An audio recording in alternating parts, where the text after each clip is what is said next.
نحمدہ ونصلی ونسلم علی رسولہ الکریم اما بعد۔ بھائی اور دوستو، اللہ تعالیٰ جل شانہ کی ذات نے اپنے انبیاء علیہم الصلوۃ والسلام کو حکم دیا ہے، یا ایھا الرسل کلوا من الطیبات واعملوا صالحا، اے میرے رسولو تم حلال کھاؤ، پاکیزہ کھاؤ اور نیک اعمال کرو۔ تو آیت مبارکہ سے معلوم ہوتا ہے کہ نیک اعمال کا تعلق انسان کی پاکیزہ اور حلال غذا کے ساتھ ہے۔ جب انسان کی کمائی حلال کی ہے، ایمان والا حلال کماتا ہے اور کھاتا ہے، تو اس کے جسم کے اوپر اچھے اثرات مرتب ہوں گے اور اس کا پورا جسم، اس کی صلاحیت وہ اللہ کی فرما برداری میں استعمال ہوگی، اور یہ خود بھی نیک اعمال کرے گا۔ اور اس کی حلال کمائی کے ذریعے سے جب اس کی اولاد کی تربیت ہوتی ہے، پرورش ہوتی ہے، اس کی اولاد پروان چڑھتی ہے، تو ان کے اوپر بھی اچھے اثرات پڑیں گے اور وہ بھی اللہ کی ذات کے فرما بردار بندے بنیں گے، اور ان سے بھی نیک اعمال کی امید کی جا سکتی ہے، اور ان سے نیک اعمال سرزد ہوں گے اور ان کی پوری صلاحیتیں دین کے لیے استعمال ہوں گی۔ تو اللہ تعالیٰ جل شانہ کی ذات نے اپنے بندوں کو جو عبادت کرنے کا حکم دیا ہے، اس کے ساتھ ساتھ حلال کمائی کا بھی حکم دیا ہے، کیونکہ عبادت تبھی کی جا سکتی ہے جب اس کا کھانا پینا حلال کا ہوگا۔ اگر اس کے غذا، اس کا کھانا پینا حرام کا ہے، تو چاہے اس نے عبادت کی بھی ہے تو وہ کسی کام کی نہیں۔ تو اس لیے حلال کمانے کا اللہ تعالیٰ نے حکم دیا، اور جتنے نبی اللہ تعالیٰ نے دنیا کے اندر بھیجے ہیں ان کو اسباب اللہ تعالیٰ نے دیے جس کے ذریعے سے نبی حلال کمائی کیا کرتے تھے، ورنہ نبی کو تو دنیا میں کھانے پینے کی ضرورت ہی نہیں۔ اللہ تعالیٰ جل شانہ کی ذات نے انبیاء کو دنیا میں بھیجا تو ان کو جنت کی مٹی سے بنایا، ان کو دنیا کے اندر کھانے پینے کی ضرورت بھی نہیں پڑتی، لیکن دنیا کے اندر اللہ تعالیٰ نے ان کو کھانے پینے کی حاجات ان کے ساتھ لگا دی، تاکہ جو اللہ کے اور بندے ہیں، جو ان انبیاء کے جو امتی ہیں، ان کو اس کا سبق ملے اور وہ حلال کمائی کے ذریعے سے اپنی ضروریات کو پورا کریں، دنیا اور آخرت کا سکون اور راحت حاصل کر سکیں۔ اس لیے حضرت داؤد علیہ السلام وقت کے بادشاہ تھے، حلال کمائی کے لیے لوہے سے مختلف چیزیں بنا کر ان کو بیچتے تھے، حلال کمائی کے ذریعے سے اپنا پیٹ پالتے تھے۔ حضرت زکریا علیہ السلام اللہ کے نبی ہیں، فرنیچر کا لکڑی سے مختلف چیزیں بناتے تھے، ان کو بیچتے تھے۔ اور حضرت ادریس علیہ السلام کپڑے سی رہے ہیں، اور حضرت محمد رسول اللہ صلی اللہ علیہ وسلم اللہ کے نبی نے اپنی ضرورت کو پورا کرنے کے لیے حلال کمائی کا انتظام تجارت کے ذریعے سے کیا، اپنی تجارت کی ہے، بچپن میں بکریاں چرائی ہیں۔ تو بہرحال اللہ تعالیٰ نے انبیاء علیہ السلام کو بھی وہ اسباب دیے جس کے ذریعے سے بندہ رزق کما سکتا ہے اور اپنا پیٹ پال سکتا ہے اور اپنے بچوں کو کھلا سکتا ہے۔ اور انبیاء علیہ السلام کو سے یہ سب کچھ اس لیے کروایا کہ تاکہ جو انسانیت ہے اس کی تربیت ہو سکے اور ان کو سبق مل سکے کہ کس طرح سے دنیا کے اندر زندگی گزارنی ہے۔ دنیا دارالاسباب ہے، ورنہ دنیا کے اندر جتنے بھی رزق ہے، جو دنیا کے اندر چیزیں، وما من دابۃ فی الارض الا علی اللہ رزقها، وہ زمین پہ چلنے والی ایک چھوٹی سی چیونٹی ہے یا پانی میں کے اندر پھرنے والا چھوٹا سا کیڑا ہے، اور چاہے وہ انسان ہے، سب کا رزق اللہ کے پاس ہے۔ وفی السماء رزقکم وما توعدون، رزق اللہ کے پاس ہے۔ تو اللہ تعالیٰ فری میں سب کو کھلا دیتے، لیکن دنیا دارالاسباب ہے، امتحان کی جگہ ہے، کہ یہاں پر اللہ تعالیٰ یہ بھی دیکھنا چاہتے ہیں کہ کون میرے بتائے ہوئے اور میرے احکامات پہ چلتا ہے اور کون میری نافرمانی کرتا ہے، کون حلال کماتا ہے، کون حرام کماتا ہے، کس کی کمائی کس طرح سے ہے۔ تو یہ بھی انسان کے لیے امتحان ہے۔ تو بہرحال رزق اللہ کے پاس ہے، تو ہمیں جہاں پہ دنیا کے اندر کوشش کرنی چاہیے تجارت کے ذریعے سے، حلال طریقوں کے ذریعے سے رزق کمانا چاہیے۔ وہیں پہ سب سے بنیادی چیز کہ رزق تو چاہے تھوڑا بھی ہو، اس میں برکت ہونا ضروری ہے، اور برکت کے حصول کے لیے ہمیں اللہ کی ذات کی طرف ہی رجوع کرنا پڑے گا۔ رزق حلال کے حصول کے لیے بھی اللہ کی ذات کی طرف رجوع کرنا پڑے گا، اور پھر برکت کے لیے بھی اللہ کی طرف رجوع کرنا پڑے گا، یہ ضروری ہے۔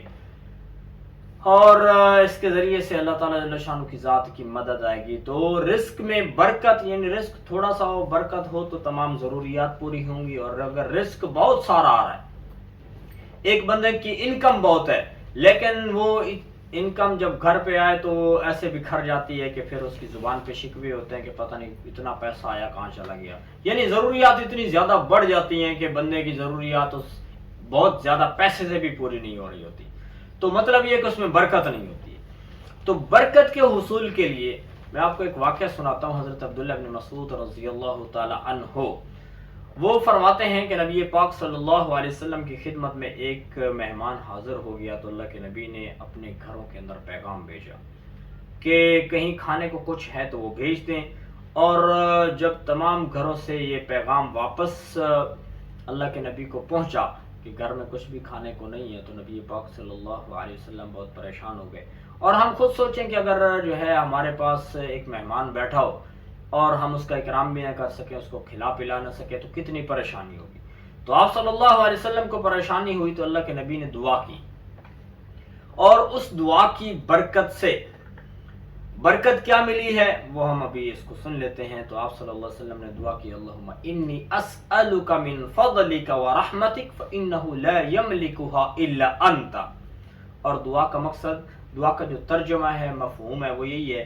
اگر ہم عربی میں یاد کر لیں تو بہت اچھی بات ہے. اگر عربی میں یاد نہیں کر سکتے تو ہم اردو میں, ہندی میں, جو بھی زبان ہے اس میں اللہ کی ذات سے مانگ سکتے ہیں.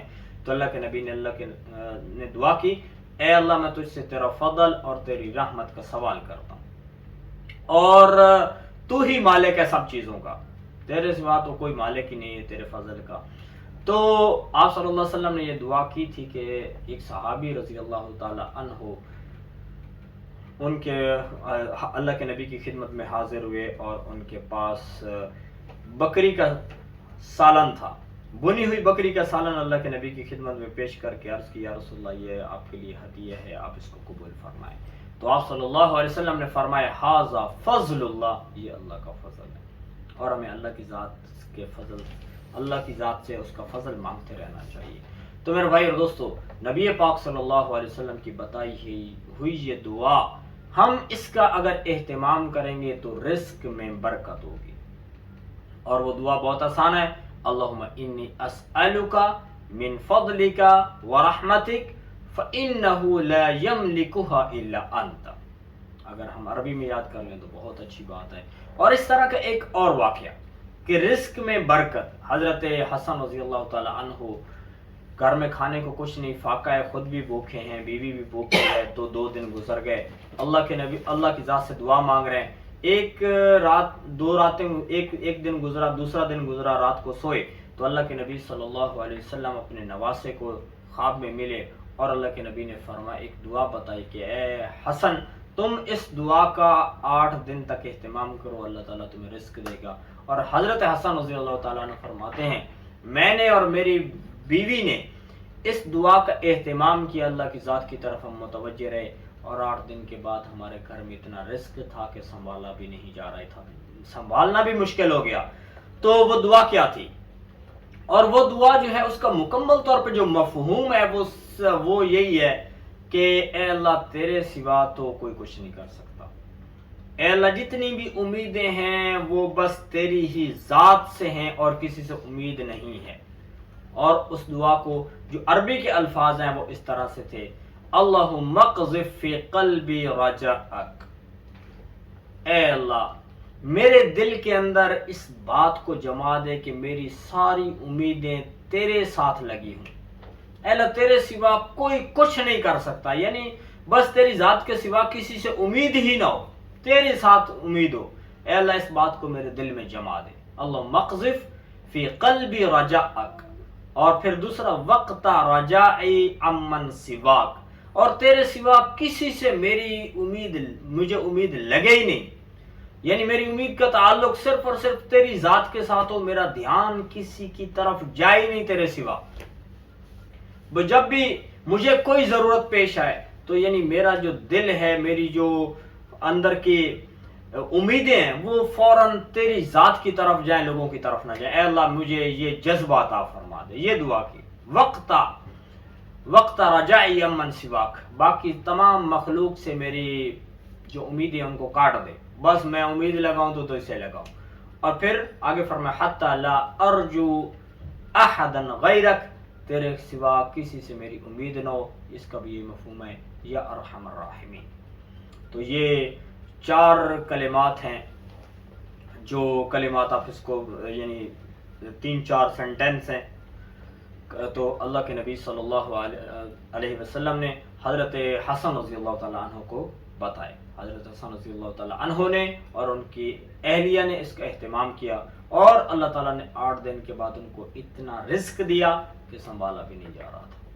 اور پھر 8 دنوں کے بعد نبی پاک صلی اللہ علیہ وسلم حضرت حسن رضی اللہ تعالیٰ عنہ کے خواب میں اور فرمایا کہ یہ جو دعا ہے یہ صرف آپ کے لیے نہیں ہے، بلکہ میرا جو بھی امتی اس دعا کا یہ دعا مانگے گا تو اس کے لیے بھی یہی خوشخبری ہے جو آپ کو میں نے بتائی ہے کہ رزق سنبھالا بھی نہیں جائے گا۔ اور وہ دعا کیا ہے؟ اللہم اقذف فی قلبی رجاءک وقت رجائی عمن سواک حتی لا ارجو احدا غیرک یا ارحم الراحمین۔ تو یہ دعا ہے، اس کا ترجمہ تو میں نے بتا دیا۔ اگر ہم اس کا اہتمام کریں گے تو انشاءاللہ اللہ تعالیٰ ڈھیروں رزق دے گا، اور فرمایا وَمَن يَتَّقِ اللَّهَ يَجْعَل لَّهُ مَخْرَجًا وَيَرْزُقْهُ مِنْ حَيْثُ لَا يَحْتَسِبُ۔ جو اللہ کی نافرمانی سے بچتا ہے، تقوی اختیار کرتا ہے، اس کو رزق ملتا ہے۔ اور ایک حدیث میں نبی پاک صلی اللہ علیہ وسلم نے فرمایا، حدیث کے ایک حصے کا مفہوم ہے، فرمایا کہ جو اللہ کی نافرمانی کرے گا اور یعنی گناہ کرے گا تو گناہ اس کے رزق کو کم کر دیں گے۔